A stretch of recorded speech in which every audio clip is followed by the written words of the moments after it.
அஸ்ஸலாமு அலைக்கும். இன்றைக்கி ராபியா குக்கிங்கில் என்ன செய்யப்படுறோம் அப்படின்னு பார்த்தீங்கன்னா, ஒரு தோசை சீஸ் எல்லாம் வச்சு ஒரு தோசை தாங்க செய்யப்படுறேன். அந்த தோசை வந்து எப்படி செய்யறதுன்னு சொல்லிட்டு பார்க்கலாம். நான் வந்து ஒரு ஃபஸ்ட்டு ஒரு 3 ஸ்பூன் கடல மாவு எடுத்து இதை வந்து தண்ணி விட்டு கரைச்சி வச்சுருக்கேன். இது இருக்கட்டும். இப்போ ஒரு ஜார் எடுத்திருக்கேன். இதில் வந்து ஒரு 4-5 பல் பூண்டு எடுத்துக்கோங்க. அடுத்து நான் வந்து ஒரு 6-7 மிளகா, நார்மல் மிளகா, சாதா மிளகா வந்து ஊற வச்சுருக்கேன். அப்புறம் அதோட ஒரு 5 காஷ்மீர் வத்தல் சேர்த்து 2 சேர்த்து நல்லா ஒரு அரை மணி நேரம் ஊற வச்சுருக்கேன். இப்போ இதையும் எடுத்து இந்த ஜாரில் வந்து சேர்த்துக்கலாம்.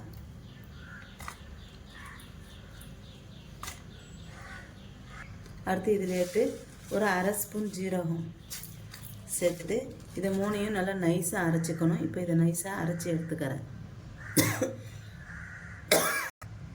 இது பாருங்கள், இந்த மாதிரி அரைச்சி எடுத்துட்டேன். இப்போ இதில் வெங்காயம் வந்து ஒரு சின்ன வெங்காயம் மட்டும் ஒரு 3 வெங்காயம் எடுத்துருக்கேன். இதையும் போட்டு 1-2 அரைச்சிக்கணும். இப்போ இதில் ஒரு துண்டு புளி வந்து சேர்த்துக்கிறேன். புளி இவ்வளோ தான் சேர்த்துக்கணும், இதுக்கு மேலே சேர்க்காதீங்க. அப்புறம் சட்னி வந்து ரொம்ப புளிப்பாக, தோசை வந்து புளிப்பாக இருக்கும். அதனால் நான் வந்து புளி வந்து இவ்வளோ தான் சேர்த்துருக்கேன். இப்போ இதையும் 1-2 நல்லா அரைச்சிக்கலாம். பாருங்கள், இப்போ இதையும் அரைச்சாச்சு. இப்போ இதை எடுத்து வச்சுக்கலாம்.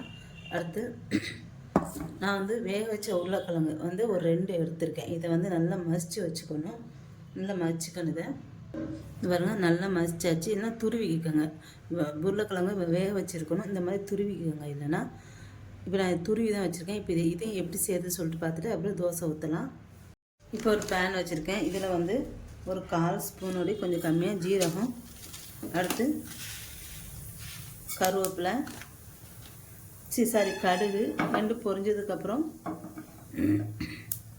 கருவேப்பிலை சேர்த்துக்கிறேன்.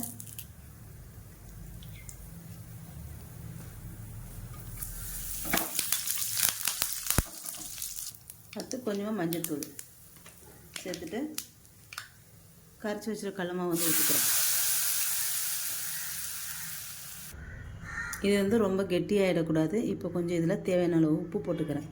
போட்டு நல்லா இது பண்ணிக்கணும். கெட்டியாகாமல் நல்லா தளதளன்னு இருக்கணும் இது வந்து. அடுத்து இதில் உருளைக்கிழங்கு வந்து சேர்த்துறேன்.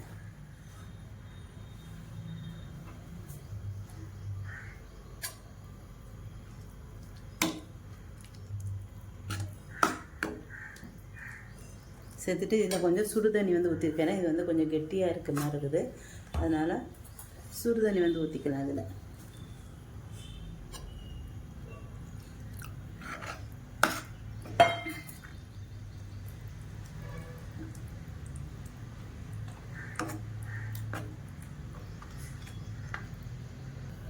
பாருங்கள், இது ரெடி ஆகிடுச்சு.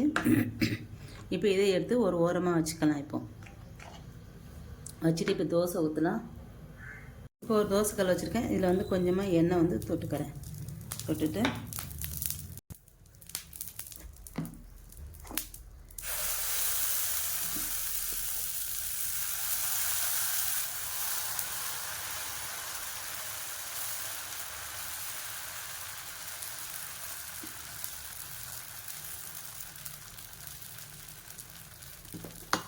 தோசை ஊற்றியாச்சு.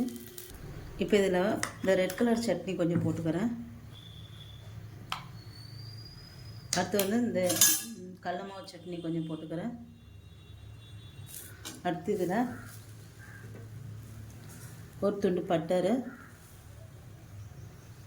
கொஞ்சம் மல்லி இலை, கொஞ்சம் துருணு கேரட் இருந்தால் போட்டுக்கோங்க, இல்லைன்னா வேண்டாம். அடுத்து பொடியை நறுக்கின தக்காளி ஒரு ஸ்பூன் வந்து போட்டுக்கோங்க. இப்போ இது எல்லாத்தையும் நல்லா கலந்து விட்டுக்கலாம்.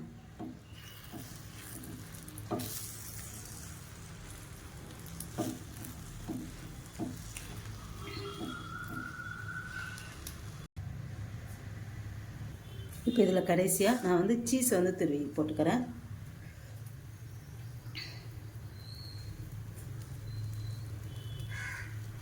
இந்த மாதிரி உங்கள் பிள்ளைங்களுக்கு செஞ்சு கொடுங்க, ரொம்ப சூப்பராக இருக்கும்.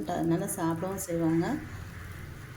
பன்னீர் இருந்தாலும் பன்னீர் சேர்த்துக்கோங்க. என்கிட்ட வந்து பன்னீர் வந்து இல்லை, அதனால் நான் வந்து சீஸ் மட்டும் வந்து சேர்த்துக்கிறேன்.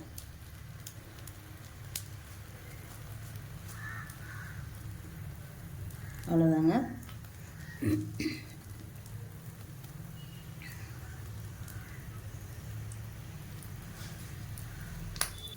கடைசியாக கொஞ்சமாக பட்டரு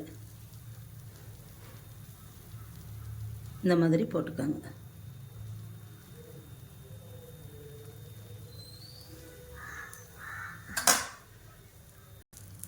இப்போ இந்த தோசையை வந்து எடுத்துடலாம். நம்ம சூப்பரான சீஸ் தோசை வந்து ரெடி ஆகிடுச்சு. நல்லா கிறிஸ்பியாக ரொம்ப நல்லா இருக்குது. நீங்களும் இந்த மாதிரி உங்கள் பிள்ளைங்களுக்கு செஞ்சு கொடுங்க. ரொம்ப டேஸ்ட்டாக சூப்பராக இருக்கும். என்னோட இந்த வீடியோ உங்களுக்கு பிடிச்சிருந்தா லைக் அண்ட் கமெண்ட் ஷேர் பண்ணிக்கோங்க. என்னோட சேனல் மறக்காமல் சப்ஸ்கிரைப் பண்ணிக்கோங்க.